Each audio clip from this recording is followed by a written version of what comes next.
Hello, Terry Murphy here from Young Artists Family Workshops. You're catching me. It's winter outside, so I don't know if you're watching this in the winter or fall, spring or summer, but we just got our first snow and it's so exciting.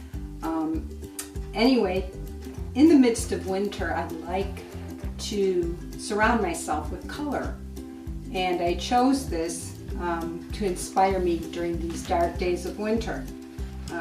Matisse Drawing with Scissors. If you received a packet, or even if you didn't, we'll go over what supplies we have in here. First of all, just a little name card of what the project is. We have several different colors of construction paper. We have some samples of little designs you may find in a Matisse painting, and you can use this for inspiration or actually copy them or trace them. And then we have a large piece of paper that you will use as your canvas, and then just some newsprint because we're going to do a lot of gluing, so just to protect a table we have some newsprint. So join us for Matisse Drawing with Scissors. We'll have a colorful time. Henri Matisse lived from 1869 to 1954 and was born in France. He was considered one of the leaders of an art movement called Fauvism. Fauves, as the group of artists were called, means wild beasts. Their art was bold, using intense color in surprising ways. As Matisse grew older, illness took over that left him wheelchair-bound. Still, he persevered in his art, choosing cut paper as his medium, still preferring bold, pure color, creating large in dimension and interesting arrangements. Now, let's see if we can be influenced by Matisse's style. Here we have the kit, and besides all of the supplies previously mentioned, what you might want to have on hand is a glue stick, a pencil, and of course scissors. So let's see what we have here. First of all, we'll put this aside, and you will see you have a very large piece of paper. This is going to be your canvas, so to speak, and all your cut images are going to be placed on top of it. Here are some images taken directly from some of Matisse's paintings, and what you can do is, of course, you can copy them, and the easy way to do that is if you just take a pencil and make a rubbing on the back of it and cover the whole image in graphite, and then you would take that and trace right on top of that.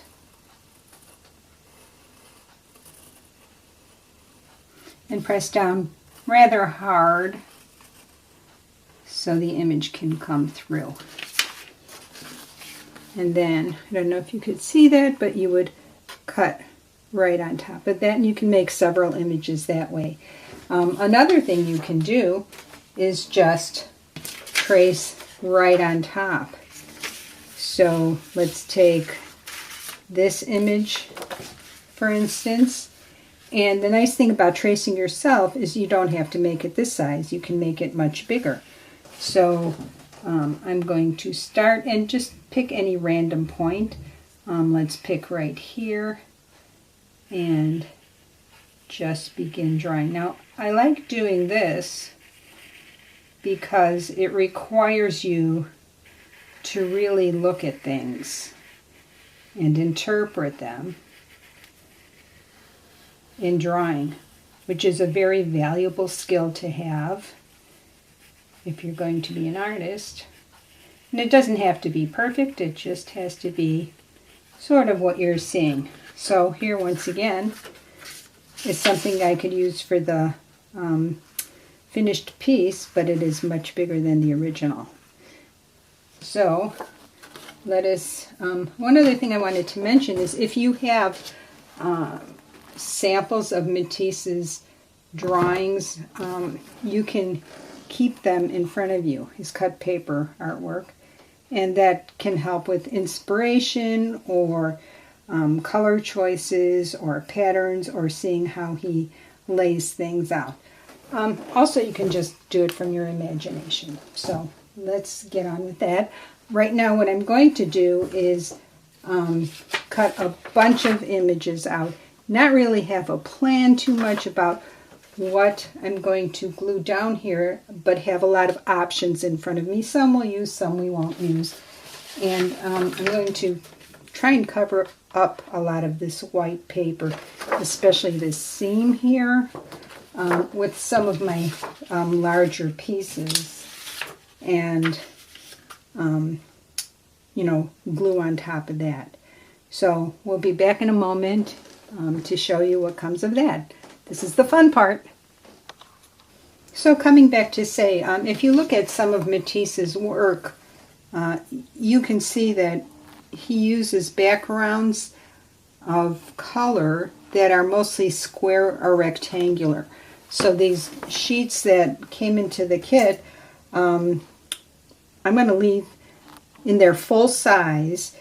Actually, all I did was make this one a little bit shorter.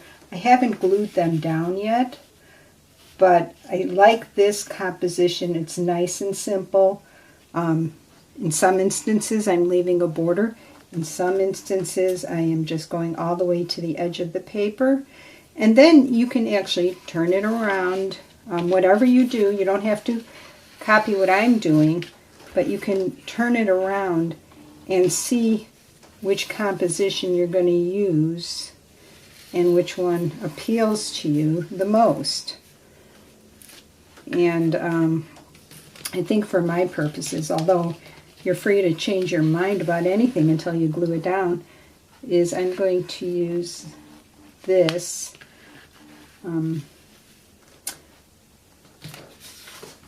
this way of placing it, a vertical way. And because I like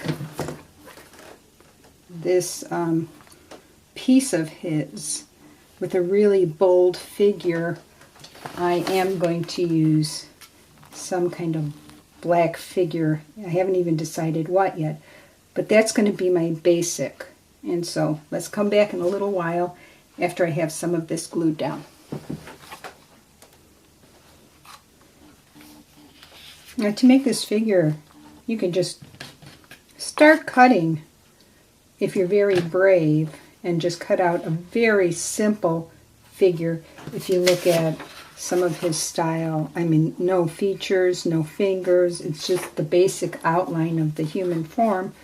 Or you can draw it first. But I think when you draw, at least for me, you start putting in too much detail. So I'm going to wing it, and we're going to see how this one turns out. So I'm going to use as much of this paper as I can because I like the height of it. So I'll just start out with a leg here, and then a body, maybe an arm going off, and then possibly back here another leg going into a body. I know it doesn't look like a human figure yet, but I think it will eventually, hopefully. Let's try and get a human figure out of that, right? So, here's an arm. And then I want this head sort of tilted back some, so I'm the chin, and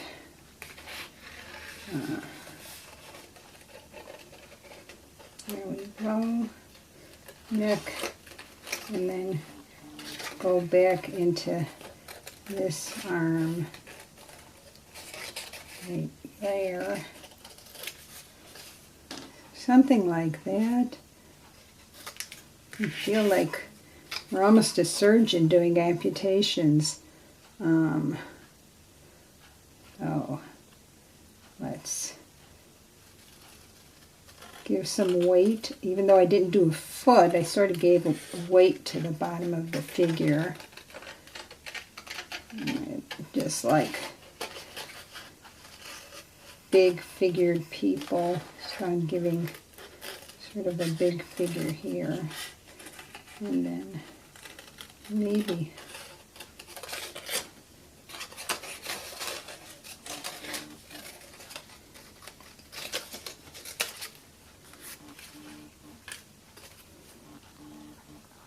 that's good enough.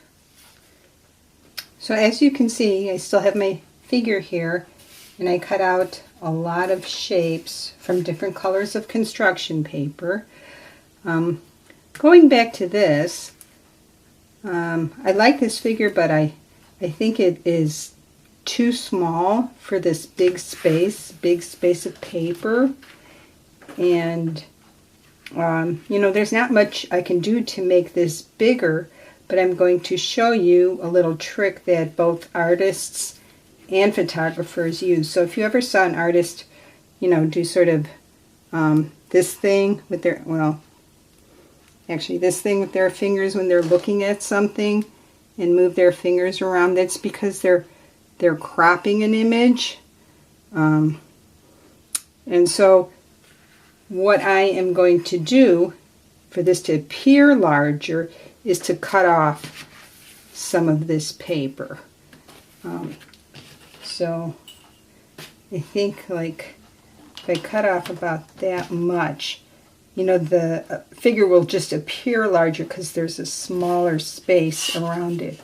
So what I'm going to do is just make like a little dot there, and we'll say we're just going to make it actually about 3.5. Now I'll make it about 4 inches and 4 inches, and then connect the two, draw a line, and then just cut it right off. So just a little trick. You can go ahead and use your whole paper if that's working for you, but if it's not working for you and your design will work better on something smaller, then go ahead and use the trick. So now you can see that this sort of fits on the page better. One thing I had here was just this little dot. I was going to actually put it for a heart, and then I thought, no, maybe an eye. And no, I didn't like that either. And so I am going to put that right here. It's sort of like a belly button, or it could be like a little baby growing. And I'm thinking that is what it might be. Now I'm going to take this figure away for a while, just because you know, you don't have to put a figure in yours. So what you want to do at this point is just make some kind of arrangement from everything that you cut, and you know, put it down, play with it, and see what works well. I like to put similar shapes together.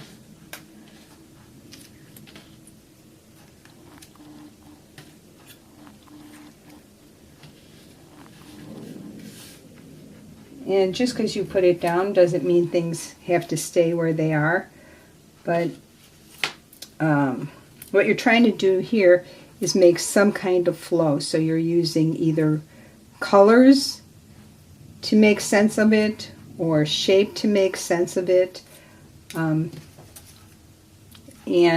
you know, we're trying to make a little bit of movement in it. And the way you make movement, so to speak, is to make them going in a certain direction. So just keep rearranging them until you have something that you like. And, you know, something like that. You have more, and just because you cut it out doesn't mean you have to use them all, but add something, take some things away if they don't make sense. You can start over with like part of it. You know, I sort of like this vertical, same color going horizontally.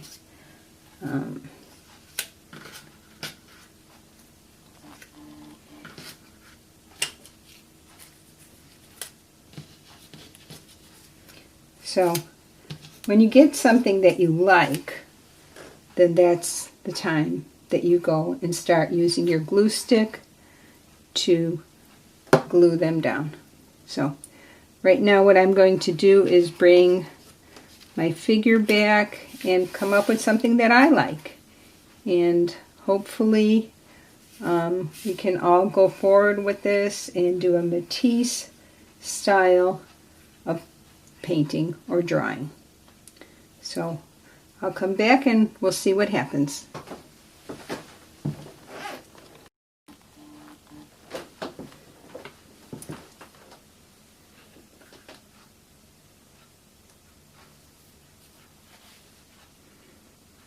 So this is the design I came up with. I have some of them already glued down and some are still movable. So just coming back really quick to let you know, everybody has a piece of newsprint or a magazine page in there. So use that as a surface to glue your papers on, or to apply the glue, and then just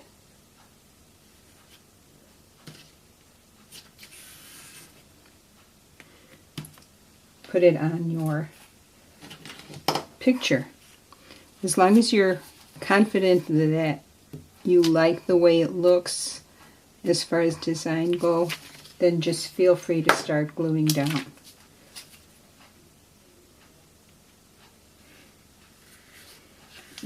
These little strips that hang off, we can just cut them right off. Oops.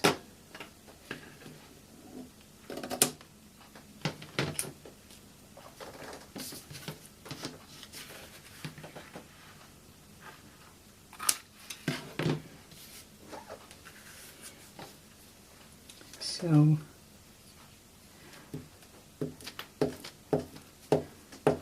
even these weirdly shaped, I don't know, it looks like foliage to me. Make sure that you glue them really well so you won't have problems later with them sticking up. It looks like I glued it to the page. There we go.